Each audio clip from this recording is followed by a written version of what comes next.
Aujourd'hui dans le podcast AWS en français, l'intelligence artificielle au service de l'imagerie médicale avec AZMed.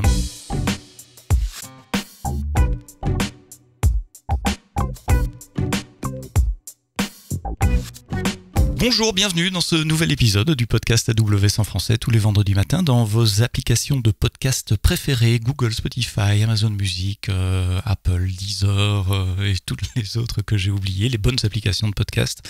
J'ai l'habitude de dire, abonnez-vous, comme ça vous recevez le download tous les matins. Merci de nous faire confiance depuis plus de 5 ans. Aujourd'hui, on va parler du monde de la santé dans le cloud. On va parler d'imagerie médicale et d'intelligence artificielle avec AZMed et surtout avec Alexandre Attia qui est CTO et cofondateur de AZMed depuis un peu plus de 5 ans. Si je ne me trompe pas, dis-moi Alexandre, AZMed c'est quoi ? Déjà, bonjour Sébastien, c'est exactement ça. Donc ça fait un peu plus de 5 ans. Et donc AZMed fait de la détection de pathologies en imagerie médicale. Donc concrètement, on développe des logiciels augmentés par intelligence artificielle pour aider les professionnels de santé, les urgentistes, les radiologues et toute autre personne qui regarde des images médicales. On les aide à faire leur diagnostic. Alors pour ceux qui ne sont pas dans le domaine médical et qui ne côtoient pas régulièrement des hôpitaux, de quel type d'image on parle ? Tu dis imagerie médicale, moi je pense aux rayons X, aux bonnes vieilles radios de quand on s'est fracturé quelque chose, c'est de ça qu'on parle ? Alors c'est exactement ça, c'est ces bonnes vieilles radios. Alors aujourd'hui elles sont plus comme avant sur du papier, elles sont numériques et donc ça prend beaucoup de temps de faire l'analyse de tout ce qui se passe sur ces radios. Ça prend du temps à nos médecins et donc on vient les aider à gagner du temps et aussi à gagner en performance. Tu me disais en préparant cet épisode de podcast qu'il y a 2 fois plus d'images médicales en 10 ans. Pourquoi cette augmentation ? Alors, c'est exactement ça déjà. Et c'est vrai pas qu'en France, c'est vrai dans tout l'OCDE. Le pire dans tout ça, c'est qu'il y a toujours autant de personnes qui peuvent les analyser malgré cette augmentation. Pourquoi plus d'images ? Il y a plein de raisons. Parce que l'imagerie médicale est de plus en plus abordable pour les hôpitaux. Il y a de plus en plus de techniques d'imagerie. On a la chance d'avoir une technologie qui évolue extrêmement vite. Et la population vieillit et donc pas mal de risques en plus. Et donc on va faire de plus en plus d'examens. Ça veut dire, si je rephrase, la technologie est plus abordable, donc les médecins font plus facilement une prescription pour aller faire une imagerie, pour avoir le cœur net. Il y a une plus grande base de population, ça coûte moins cher, etc. Ce sont les principales raisons.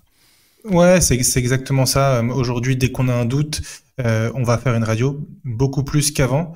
Après, si on a un doute encore sur la radio, on peut faire un scanner ou une IRM ou parfois même des échographies. Il y a de plus en plus de techniques d'imagerie, donc de plus en plus d'images. Et aujourd'hui, on a une médecine qui évolue énormément et qui avance. Et donc, cet avancement se fait aussi grâce à l'imagerie médicale. Et est-ce que le passage au numérique augmente également le nombre de clichés qu'on prend, un peu comme avec nos appareils photo personnels, tu sais, quand moi j'étais petit, on prenait 36 photos sur la semaine de vacances parce que c'était une bobine de film. Maintenant, on prend 36 photos par heure. Alors, je peux pas dire exactement si c'est une des raisons. Enfin, je pense intuitivement que c'est une des raisons. Mais maintenant, j'ai pas bien connu, on va dire, les problèmes de stockage. Alors, j'ai connu l'argentique sur l'imagerie médicale, mais j'ai pas pu en discuter avec des professionnels sur ce sujet-là, s'ils avaient des problèmes de stockage ou de coûts, comme on pouvait avoir avec les appareils photo argentiques. Pour le grand public. Non, mais plus sérieusement, si je vais faire une séance de radio aujourd'hui, on va avoir X clichés, là où il y en avait peut-être un tout petit peu moins avant, et tous ces clichés doivent être analysés, doivent être regardés par un humain, et ça contribue au challenge que tu essayes de résoudre. Alors, c'est exactement ça. Alors, on va dire que si c'était il y a quelques années et que tu allais à l'hôpital, peut-être qu'on n'allait pas te faire d'imagerie parce que déjà, il n'y en avait pas assez. Il n'y avait qu'une machine de radio pour trop de gens. Donc, soit on te le faisait pas parce qu'on estimait que tu n'avais pas besoin. Le médecin n'avait pas de doute, ou au contraire, ou il se disait que, fallait attendre que ça aggrave. Et aussi l'autre chose, c'est que à l'époque, il n'y avait peut-être pas forcément de scanner. Donc, ça veut dire qu'on faisait qu'une radio et on s'arrêtait là. Aujourd'hui, on va faire une radio et si le médecin a un doute, il va faire un scanner ou une IRM ou une échographie ou n'importe quel autre examen complémentaire pour affiner son diagnostic et peut-être recommander des choses plus précises. On a cette chance aujourd'hui d'avoir plus de techniques. Donc les praticiens, ils ont 2 fois plus de clichés analysés par jour ou par an, ça peu importe. Ouais. Comment votre solution peut les aider? Alors, comment on va les aider? En fait, ce qu'on fait, c'est qu'on vient directement, avant même que le patient soit rhabillé, on vient directement leur proposer une aide au diagnostic dans leurs outils de travail. Donc, en fait, initialement, ils avaient, disons, une image de face, une image de profil sur, disons, par exemple, une cheville. Et ben, maintenant, ils auront, en plus de ça, nos prédictions à nous. Donc, dans leurs outils de travail, ils auront un duplicata ou une image qui vient leur montrer les régions d'intérêt et les zones qui ont été spotées par notre algorithme pour prédire les différentes pathologies qui peuvent être présentes. Donc, on parle ici, par exemple, de fractures, de luxation. Ça, c'est sur tout ce qui est os, mais on fait aussi des pathologies thoraciques. Donc, tout ce qui est, par exemple, nodule pulmonaire ou pneumothorax. Une bronchite cette saison. Exactement. Quand on enregistre. Au moment tout ce qui peut être dans les poumons. Ouais, pardon. Tout ce qui peut être dans les poumons, on essaie de le voir. Il y a beaucoup de pathologies sur le thorax, donc on peut pas tout faire, mais essayer de faire une grande partie, donc que ce soit qui est différents types de liquides dans les poumons. On essaie de diagnostiquer ça et aider les radiologues à bien le voir. Alors pardonne-moi, je vais oversimplifier juste pour être certain que j'ai bien compris, et c'est certainement beaucoup plus compliqué que ça, mais globalement la technique c'est la même qui permet à des systèmes généralistes de reconnaître sur une photo un chat, un chien, une voiture, sauf que là on leur donne des radios, des images médicales, et ça dit là il y a un risque ou une possibilité à X% qu'il y ait une fracture, qu'il y ait un problème. Alors c'est exactement ça, on utilise des techniques d'object detection, donc vraiment les techniques qui ont été utilisées de base pour faire de la sécurité ou pour faire la détection d'objets et de personnes sur des images classiques, donc les images couleurs qu'on a l'habitude. Et nous, on vient appliquer ces technologies-là. Donc il y a un ensemble de techniques pour adapter ces algorithmes-là à la radiographie et à l'imagerie médicale en général. Mais c'est très similaire à ce qu'on fait. Et donc avec les mêmes techniques d'apprentissage automatique et d'intelligence artificielle. Et donc votre solution permet aux praticiens d'éliminer toute une série de clichés dits normaux sur lesquels il ne doit pas passer du temps et de lui révéler les clichés sur lesquels il doit passer du temps en disant là il y a un problème, mais au final c'est l'humain qui décide quand même. Alors c'est toujours l'humain qui décide. Nous on est un outil. On s'appelle exactement un logiciel d'aide au diagnostic. C'est assez normé comme nom et donc nous on ne prend aucune décision, la responsabilité reste au médecin et surtout c'est lui qui fait son diagnostic. Nous ce qu'on vient faire, donc, on a commencé à faire à la base que de la détection de fractures en radiographie standard. Donc, c'est la radiographie 2D dont on a l'habitude. Et aujourd'hui, on fait plus que de la fracture, on fait d'autres pathologies. Comme je l'ai dit, on fait à peu près 80% des pathologies en radiographie standard. Mais on vient aussi essayer d'améliorer le workflow au sein des différents sites d'imagerie. Ça veut dire qu'on va essayer de prioriser les centres, les images dans lesquelles il y a une pathologie et mettre en bas de la pile celles où on pense qu'il n'y a rien. Donc c'est là aussi on a un certain rapport. C'est pas que sur montrer ce qu'il y a, mais c'est aussi trier les patients. Alors, si tu es là, c'est parce qu'une partie du logiciel fonctionne sur le cloud AWS et on va lever ensemble un coin du voile ou aller regarder sous le capot comment ça marche. On le prend dans quel sens? On commence par les médecins peut-être. Quel est le flux de travail pour les radiologues? Comment ça s'installe? Est-ce que c'est une interface web? Est-ce que c'est dans le cloud, on-prem? Qu'est-ce qui se passe côté client, je veux dire? Alors, c'est une très bonne question. Donc, comment ça se passe? Déjà, on va prendre le cas où il n'y a pas notre logiciel. Donc, un patient arrive à l'hôpital, il voit un urgentiste. D'abord, il voit généralement une infirmière, mais il voit ensuite un urgentiste qui va lui dire de faire une radio parce que, disons qu'une personne vient pour une suspicion de fracture de la cheville. Et donc là, il va voir un manipulateur qui va lui faire l'acquisition. Donc c'est vraiment, il prend une photo avec des rayons X de sa cheville. Ensuite, il va se rhabiller et cette image-là, la photo qui a été prise, elle est envoyée sur ce qu'on appelle un PACS. Et un PACS, c'est une sorte de Google Drive géant pour l'imagerie médicale. Et ensuite, toutes les personnes de l'hôpital peuvent se connecter sur ce PACS-là et donc sur ce Google Drive géant.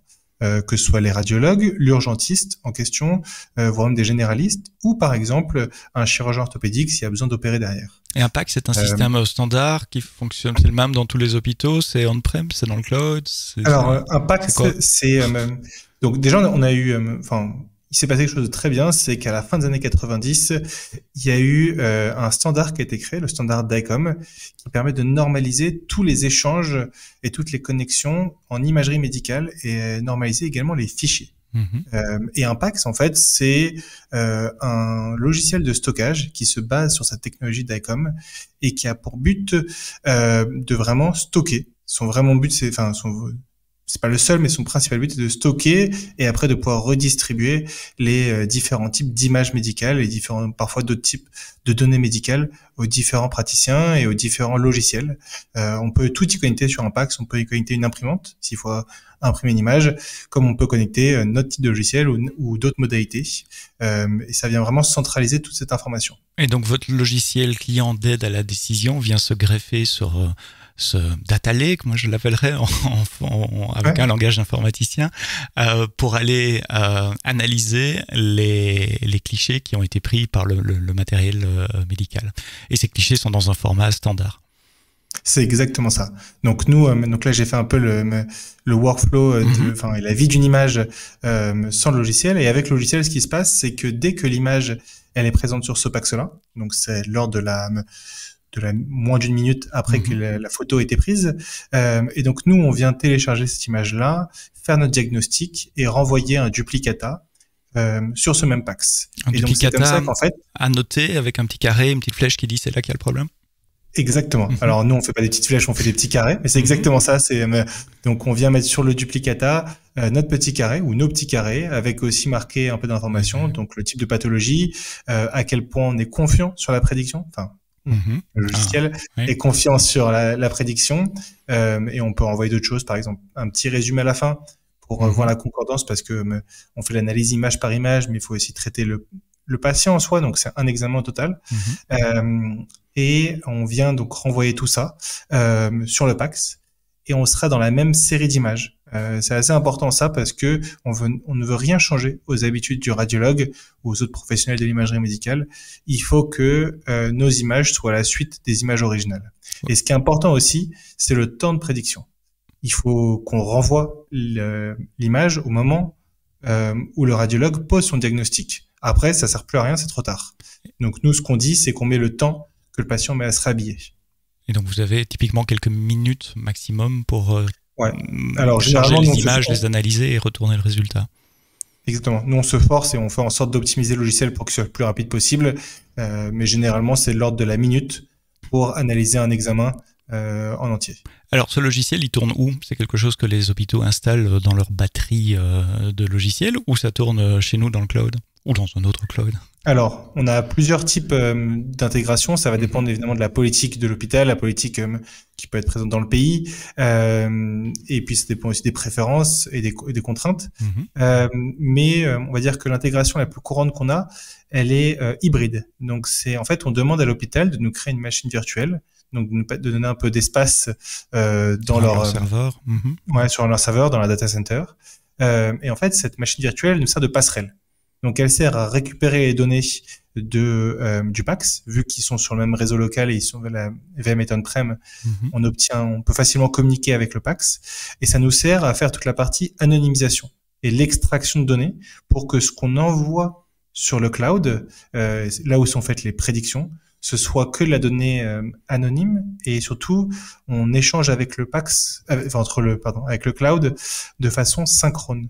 Donc en fait, on envoie vraiment de la donnée anonyme sur le cloud et le cloud ne va pas stocker, il va uniquement faire sa prédiction et renvoyer ses résultats sur la passerelle, sur la machine virtuelle et ensuite cette VM va nous servir à renvoyer tout ça sur le PACS.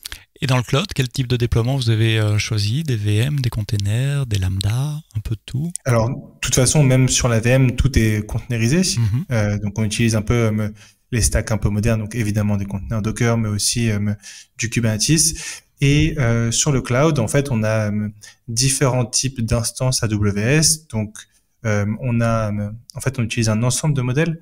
Donc, on a une instance qui nous fait l'agrégation de notre ensembling et on utilise SageMaker pour faire nos prédictions sur le cloud. C'est-à-dire que l'image va passer à travers plusieurs modèles pour être analysée en fonction de ce que vous cherchez ou de ce que vous analysez? Exactement. En fait, on veut avoir différents types d'architecture de réseaux de neurones, différents modèles et utiliser leurs différentes forces. Un peu comme si on avait plusieurs médecins qui analysaient une même image.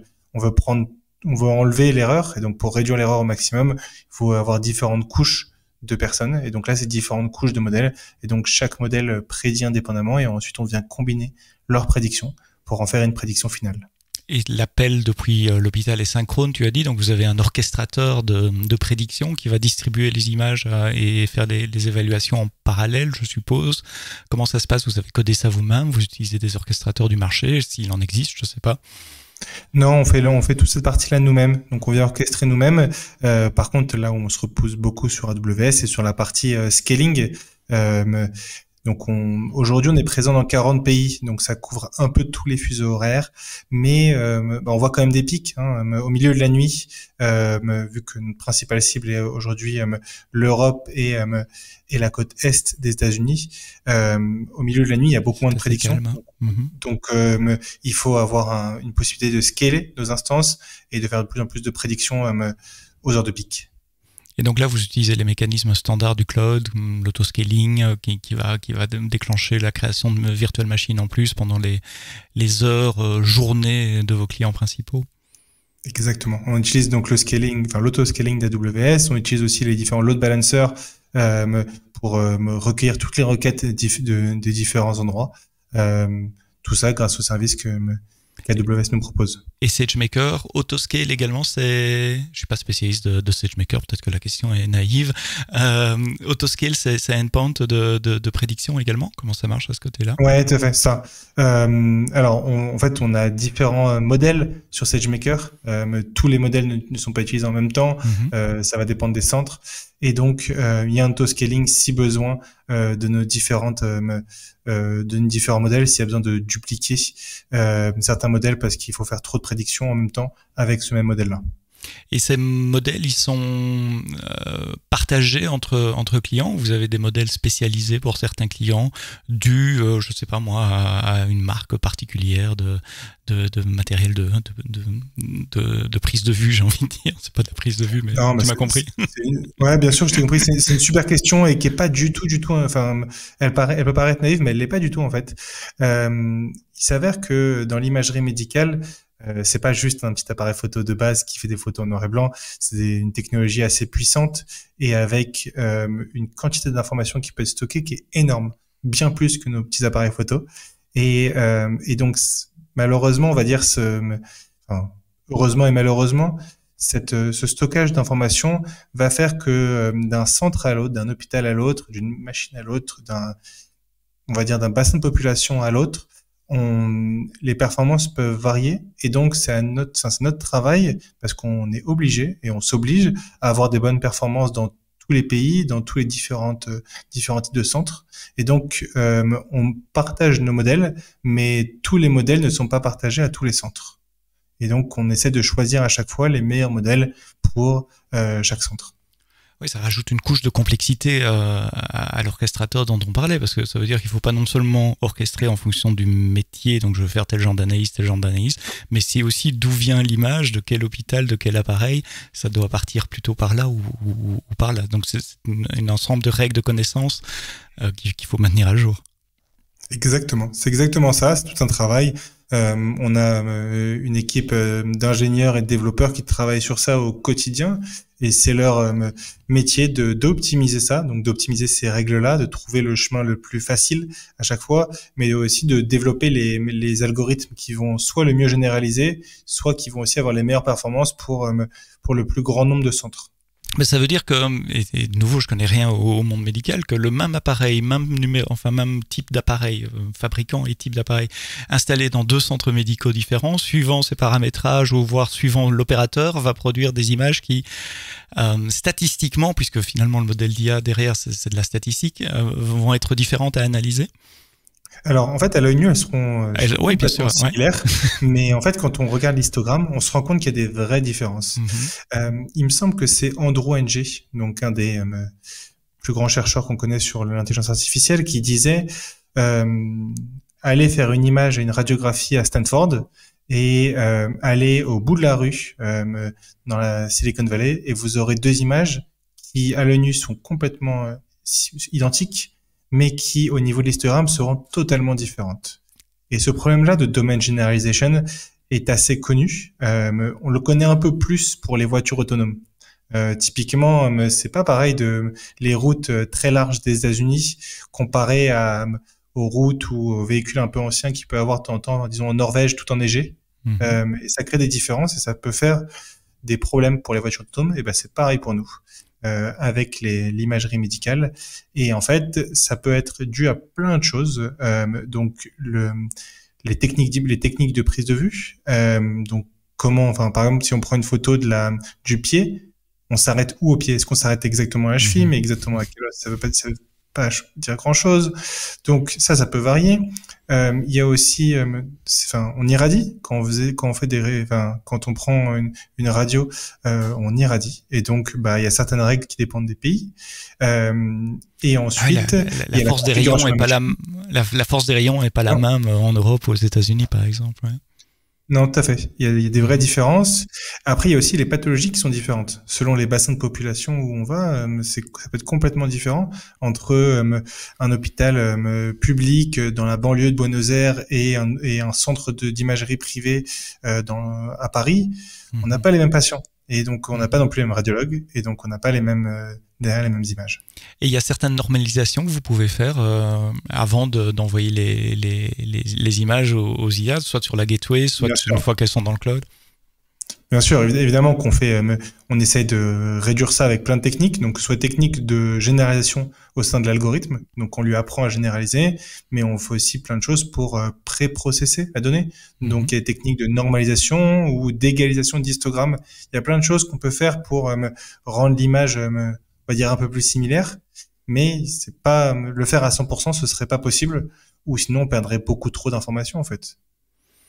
Alors, le temps qu'on a expliqué tout ça, notre patient s'est rhabillé et le praticien reçoit sur son écran le retour de votre logiciel. Et donc, c'est l'image qui a été envoyée, visuellement en tout cas, annotée avec une zone, une box, comme tu l'as dit, plus des annotations textuelles que le praticien peut utiliser pour prendre son diagnostic.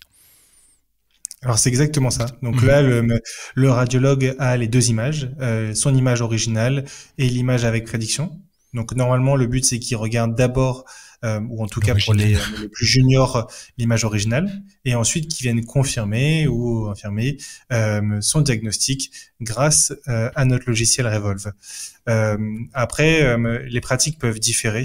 Ça dépend de qui l'utilise. Certains radiologues vont regarder d'abord notre prédiction pour voir où le logiciel a pointé. Parce qu'en fait, on a un logiciel qui a une très forte sensibilité. Ça veut dire qu'il va faire très peu de faux négatifs. Et il va vraiment avoir, quand on dit qu'il n'y a rien, c'est qu'il y a vraiment rien, dans 99,6% des cas. Et donc, ce qu'on va faire, ce que fait le radiologue, c'est qu'il va d'abord regarder notre image, puis après aller regarder sur l'image originale s'il n'y a pas des choses qui ont été oubliées ou s'il ne doit pas aller encore plus voir directement cette zone-là. Tu as une idée du temps gagné par les praticiens qui utilisent ce système-là par rapport à un praticien qui travaille à la main, je veux dire, ou avec les yeux? Alors, c'est très dur à dire parce que ça dépend du type de professionnel. Donc, c'est pas pareil pour les urgentistes que pour les radiologues. Et puis après, ça dépend de la spécialité du radiologue. Il y a des radiologues qui sont experts, par exemple, sur les fractures. Et donc, eux, on va moins leur apporter de choses. Mais généralement, on a un gain de 30% du temps. Donc, il peut regarder 3 fois plus, si je ne me trompe pas, de clichés sur la même journée. Tu sais combien de photos sont envoyées sur vos systèmes par jour? Alors, j'ai pas le chiffre tout de suite. Ce qu'on sait, c'est qu'en 2024, si on suit nos prédictions, on va faire environ 5 millions de patients analysés dans toute l'année. Et en général, là j'ai regardé juste avant qu'on s'enregistre, on a fait dans la dernière heure 500 prédictions dans l'heure. Dans l'heure. Ah oui, 500 dans prédictions. L'heure, 500 prédictions dans l'heure. Et une prédiction, c'est une image, non? Ça peut être plusieurs images. Une prédiction, c'est une image. C'est une image. 500 prédictions par heure grâce à ce système. Tu as dit que vous avez des clients sur plusieurs continents, donc votre système est déployé en multi-région également côté AWS? Ouais, ça c'est une chance qu'on a grâce à AWS. De un, parce que ça nous permet d'être plus rapide. C'est tout. Enfin, on a des centres par exemple en Amérique du Sud, donc on est très content d'accéder au cloud à Sao Paulo pour gagner du temps. Mais il y a aussi des questions de réglementation. Les données américaines ne doivent pas sortir des États-Unis, les données françaises ne doivent pas sortir de France, les données anglaises pareil, les données allemandes pareil. Et donc, grâce aux multi-régions, on vient vraiment avoir des clouds qui sont quasiment indépendants, enfin qui le sont d'ailleurs, par région. On réplique à chaque fois notre architecture dans chaque région pour suivre ces réglementations-là et pour se conformer à toutes les politiques de données qui existent à travers le monde. Et oui, donc quand vous déployez une nouvelle version, quand vous déployez des nouveaux modèles, vous les déployez sur l'ensemble des régions, concernées par ces modèles-là. Alors, pas exactement. On essaye de faire ça, mais en fait, encore là, on a un dispositif médical, donc c'est très normé, et on a certaines règles qui s'appliquent aux États-Unis, certaines règles qui s'appliquent en Europe et d'autres qui s'appliquent dans les différentes zones du monde. Et donc, on essaye au maximum d'uniformiser le logiciel entre les différentes régions du monde, mais il faut avoir les certifications à tous les niveaux. Un exemple tout simple, c'est qu'en Europe, on peut aujourd'hui vendre notre logiciel de détection de pathologies thoraciques dans tous les pays de l'Union européenne. Par contre, aux États-Unis, on n'a pas encore la validation FDA sur la partie thorax. On l'a que sur la partie fracture. Et donc, on ne peut pas déployer le thorax aux États-Unis aujourd'hui, ou en tout cas sous phase payante et en routine clinique. Et il y a des aspects partagés entre les différents stacks, je sais pas, une base de données d'utilisateurs, enfin non, puisque vous avez dit les données sont anonymisées, mais l'utilisateur praticien peut-être, ou de clients, non, ou c'est vraiment indépendant, ouais. Alors, c'est assez indépendant, mais ce qui est partagé, c'est que nous, en interne, on a une énorme base de données d'à peu près 15 millions d'images qui viennent de tous les pays et de la majorité de nos centres et qui nous permettent d'avoir une énorme base de données pour entraîner nos modèles. Quelle merveilleuse transition, parce que après avoir parlé du flux côté client, vos clients, les praticiens, les hôpitaux, je voulais m'intéresser au flux côté entraînement. Pour entraîner ce genre de modèle, de par ce que je connais, on prend des images, on prend des humains qui vont aller annoter, qui vont aller dire là il y a une fracture, là il y en a pas, et puis on fait ça sur des milliers d'images, et puis on laisse enregistrer, entraîner les modèles pour générer les modèles qu'on peut déployer. Comment ça marche? Alors, à haut niveau, c'est comme ça, non, mais en pratique. C'est bien résumé. Hein, on fait donc nous on fait de l'apprentissage automatique supervisé, donc globalement du machine learning supervisé. Donc comment ça se passe en fait? On constitue une base de données assez propre, donc d'aujourd'hui 15 millions d'images, et sur chaque image, on a 3 lectures. Donc on vient dire ce qu'il y a, on vient annoter. Donc mettre globalement des carrés et sur dire quelle pathologie il y a sur chacune de ces images et on prend la concordance des 3 par vote majoritaire ou sinon si on n'a pas majorité on demande au plus senior des médecins parce que c'est à chaque fois des médecins qui viennent lire ces images-là et ça nous permet de créer une énorme base de données qualifiée parce qu'elle a été qualifiée par des médecins médecins ou professionnels de santé. Et ensuite, on vient montrer à l'algorithme et lui faire du machine learning en lui disant voilà notre image de base, voilà où est, pour prendre l'exemple de la fracture, prédit. Et ensuite, il vient apprendre. Donc, il vient réduire son erreur en comparant sa prédiction avec le gold standard. Et petit à petit, à force de millions et de millions d'itérations, il vient réduire son erreur. Et c'est les techniques classiques d'apprentissage supervisé avec réduction de sa fonction de perte. Et ça veut dire que dans votre staff, vous avez des data scientists qui sont capables d'élaborer ce training, cet entraînement des modèles, mais vous avez aussi des médecins pour réaliser les annotations, parce que reconnaître un chat ou un chien, n'importe qui peut faire ça et on peut engager des gens malheureusement très bas salaire pour faire ça à longueur de journée, mais ici vous avez besoin de professionnels hautement qualifiés. Est-ce qu'ils font partie de votre team? Vous les engagez pour des périodes de temps? Est-ce que c'est un processus qui doit se répéter également au fil du temps? C'est pas quelque chose que vous avez fait une fois il y a 5 ans et puis c'est fini? Alors tout à fait. La base de données grossit tout le temps, non-stop. On collecte des images en permanence et on annote des images en permanence. Donc ouais, il y a plein de métiers au sein d'Admed, plein de types de profils, mais effectivement, donc on a des data scientists. Bon, moi j'aime bien appeler ça des chercheurs en intelligence artificielle pour faire bien, mais qui viennent améliorer, chercher, trouver des nouveaux algorithmes et surtout optimiser tout ça. Et ce qui est compliqué pour eux, c'est que ils passent leur temps à regarder les prédictions de l'algorithme, mais ils ont aucune idée parfois si l'algorithme fait n'importe quoi ou au contraire, il a bien pointé quelque chose. Et donc on a une team entre 30 et 40 professionnels de santé qui annotent des images pour nous. Alors soit ils sont en interne, soit c'est des médecins qui travaillent avec nous au quotidien, qui font partie de Admed, soit sinon c'est des freelances qui travaillent depuis plusieurs années avec nous, qui ont l'habitude. On a notre propre plateforme d'annotation et donc on a formé ces utilisateurs sur notre plateforme pour être le plus efficace possible et être le plus précis possible dans leurs annotations. C'était une de mes questions aussi, la plateforme d'annotation, parce que souvent on prend ça pour acquis, mais c'est pas du tout acquis, il faut la construire. Enfin, il y en a pas beaucoup, enfin si dans SageMaker il y a un outil qui permet de faire ça, mais vous avez dû construire une interface web qui montre les images, qui permet de les annoter directement en interagissant avec l'interface, et puis enregistrer les images et leur annotation dans le format qui va bien pour pouvoir entraîner l'algorithme après. Oui. Il y a eu beaucoup de boulot au début pour créer tout ça, pour comprendre sous quelle forme doit être la donnée, qu'est-ce qu'on doit enregistrer, créer tout ça, créer le logiciel d'annotation, créer tous les process qui vont d'une image qui est sur, comme je disais au début, un PACS d'un centre d'imagerie jusqu'à la donnée qualifiée, anonymisée chez nous et qui peut être utilisée par notre équipe IA. C'est un process qui mettait beaucoup de temps au début, aujourd'hui qui a été bien optimisé, qui a pris un peu de temps, mais avoir une plateforme de notation, ça nous a fait gagner un temps énorme parce qu'en fait, dès qu'on veut ajouter quelque chose, c'est une personne de notre équipe qui le fait. Et surtout, en fait, nos besoins, ils évoluent. Aujourd'hui, notre logiciel fait que de la radio standard, donc de la radio 2D.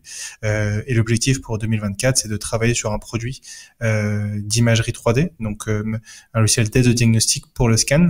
Et donc d'un coup, la plateforme d'annotation, elle doit évoluer, elle doit faire beaucoup plus. Elle ne doit plus que lire des images 2D, mais aussi des images 3D. Et pour acquérir ces images, vous avez c'est dans votre contrat avec vos clients, il y a une petite clause qui dit les données que vous nous envoyez, on se permet de les garder de façon anonymisée pour entraîner le modèle pour la suite. Oui, tout à fait. Alors en fait, généralement c'est des partenariats qu'on fait avec les hôpitaux, les hôpitaux aussi d'imagerie. Et en fait, parce que eux comprennent que quand on vient collecter de la donnée chez eux, si on prend toutes les mesures de sécurité et de conformité, et pour le patient et de conformité, exactement, pour le patient, et qu'il y aura aucune information patient qui sortira de chez eux et on pourra pas retrouver le patient. Et dans ce cas-là, en fait, ils se rendent compte que grâce à leurs données, on va pouvoir nous améliorer nos logiciels, mais aussi on va pouvoir surtout optimiser notre logiciel pour leur pratique et pour leur centre. Et donc, ils vont avoir un logiciel qui a les meilleures performances possibles pour eux. Et donc, le logiciel qu'on va développer, il sera personnalisé pour leur pratique et pour leur machine. Oui, ils comprennent que c'est dans leur intérêt. Est-ce que vous utilisez les praticiens comme feedback loop pour confirmer que la prédiction était correcte ou pas? Alors, c'est très compliqué d'avoir le feedback loop. En fait, il faut bien dissocier la partie collecte d'images qui est désynchronisée de la partie prédiction live. Généralement, ça se fait vraiment en 2 étapes distinctes. Mais la feedback loop, en fait, elle est assez compliquée dans notre domaine parce que les logiciels de base des radiologues ne le permettent pas. C'est des logiciels édités par des grosses entreprises avec des étapes de développement qui sont beaucoup plus longues que les nôtres. Et donc, intégrer cette feedback loop-là et après nous la redonner, ça, c'est pas toujours possible. Il y a quelques partenariats avec qui on arrive à le faire, mais parfois c'est compliqué. Donc, par contre, ce qui peut se passer, c'est que certains praticiens de nos centres partenaires veulent travailler avec nous et veulent contribuer à l'intelligence artificielle. Et donc, ils viennent annoter les images avec nous ou voire nous donner des conseils sur le produit et collaborer avec nous. Oui, il faut vraiment une équipe médicale et des compétences médicales dans le cœur de ce que vous faites, dans le cœur de la conception, à la fois du workflow d'annotation, mais de la manière dont l'IA travaille et annote, je ne vais pas utiliser le mot annoter parce qu'il y a cette, mais indique les résultats. Comment ça marche le workflow? Donc on a le workflow d'annotation. Vous stockez ces images où ça? Est-ce que c'est dans le cloud aussi? Comment se passe l'entraînement? Quel type de machine, etc.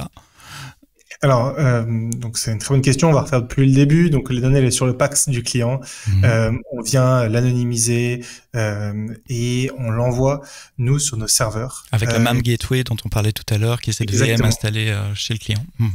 Exactement. Avec la passerelle qui vient envoyer les images directement chez nous, anonymisées. Et ensuite, donc l'image est annotée. Et on a d'un côté l'image et d'un côté les annotations des médecins.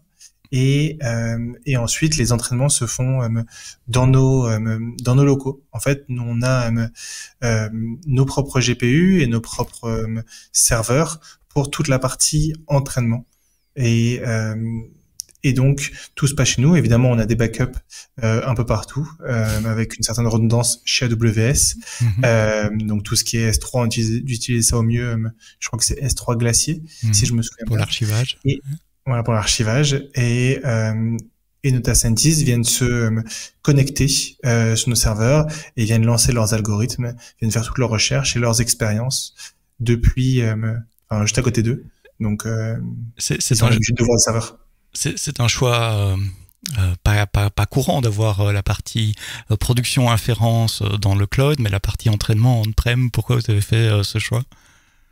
Alors ouais, c'est pas courant. Alors la raison, il y en a plusieurs. Déjà, c'était juste pratique parce qu'au début, moi j'avais au moment où on a créé AZMed, j'avais des GPU, j'avais des serveurs avec des GPU, que ce soit pour le gaming, mais aussi pour m'amuser à lancer des algorithmes d'IA. Donc j'en avais, donc c'était plus simple au début pour s'amuser.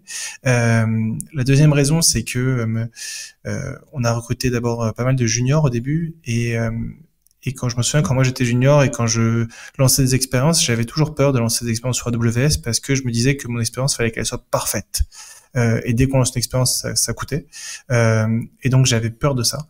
Et donc je voulais pas qu'il y ait ça. Et je voulais pas me freiner les expériences. Pour nous, on a un vrai métier le métier d'IA, c'est un peu comme un physicien qui doit faire plein d'expériences. Et je voulais que notre équipe IA lance plein d'expériences, lance tout le temps. Donc c'était aussi une question de coût, une question d'optimisation et de facilité pour l'équipe. Et le dernier point, c'est que c'était important aussi pour moi, et ça l'est toujours, que les ingénieurs et les ingénieurs en IA ne sachent pas que faire du software et comprennent un peu ce qu'est un GPU, donc comprennent les galères qui vont avec. On a un GPU qui saute de temps en temps, faut prendre le tournevis et regarder ce qui se passe, aller débrancher ça, aller dépoussiérer, comprendre bien les différentes problématiques. Les drivers à installer. Exactement, tous les drivers installés, installer un driver CUDA, à la main. Ouais, c'est souvent compliqué, donc ça prend du temps. Mais au moins qu'ils apprennent ça et qu'ils se rendent compte que savoir à notre petite échelle un mini data center chez nous et de voir un peu ce métier, n'être pas que data scientist, aussi un peu data engineer et de voir ce que c'est sous le capot. Sur ce point-là, je te rejoins entièrement. Mettre les mains dans le cambouis, il n'y a rien de tel pour apprendre. Comment tu vois le futur? Quelles sont les choses auxquelles vous pensez, évidemment sans divulguer de plans confidentiels, mais quelles sont les opportunités 2024 et au-delà? Alors il y a plein de choses. Donc on est encore en pleine croissance. Donc ça veut dire qu'on veut développer, avoir de plus en plus de clients, déployer notre logiciel chez de plus en plus de partenaires sur l'aspect on va dire business, mais sur l'aspect technique, il y a plein de choses. Donc, on cherche toujours à améliorer nos logiciels et nos algorithmes, et on a un vrai objectif cette année d'améliorer le workflow encore plus des radiologues. Le gain, il va pas se faire que sur la partie détection d'objets et de montrer où est la fracture, mais aussi de s'intégrer encore plus et de ce que je disais au début, de faire de plus en plus de triage des patients et de s'intégrer, qu'on appelle l'intercommunication et l'interconnexion entre les différents outils des radiologues et de l'hôpital en général. Donc, on va essayer d'améliorer tout ça. On va aussi développer d'autres algorithmes de détection de pathologie, et ça, encore sur la radiographie standard. Mais on va, comme je le disais avant, passer sur le scanner et développer un logiciel qui permette d'aider les radiologues sur le scanner thoracique. Ça peut passer aussi par l'intégration avec les outils de radio MAM, travailler avec les GE, Philips et autres fabricants de matériel. Tout à fait. De toute façon, on travaille déjà avec eux. On a un partenariat avec GE depuis plusieurs années, et on a des partenariats avec la majorité de ces gros éditeurs-là. On travaille de façon main dans la main pour apporter le plus de valeur aux praticiens et donc a fortiori aux patients. On a tous la même volonté d'améliorer les systèmes de santé et d'améliorer la santé de tout le monde. Donc évidemment, on travaille avec eux. Comment l'intelligence artificielle peut aider les praticiens dans le domaine de l'imagerie médicale à gagner jusqu'à 30% d'efficacité en leur pointant les clichés à risque, les clichés sur lesquels ils doivent passer plus de temps. Conversation passionnante avec Alexandre Attia. Merci Alexandre d'avoir participé à cet épisode du podcast en français. Alexandre, tu es CTO et cofondateur de AZMed. Rendez-vous la semaine prochaine pour un prochain épisode du podcast AWS en français. On parlera de l'actualité d'AWS des 2 dernières semaines. Ça sera vendredi matin. Passez une bonne semaine et d'ici là, quoi que vous codiez, codez-le bien.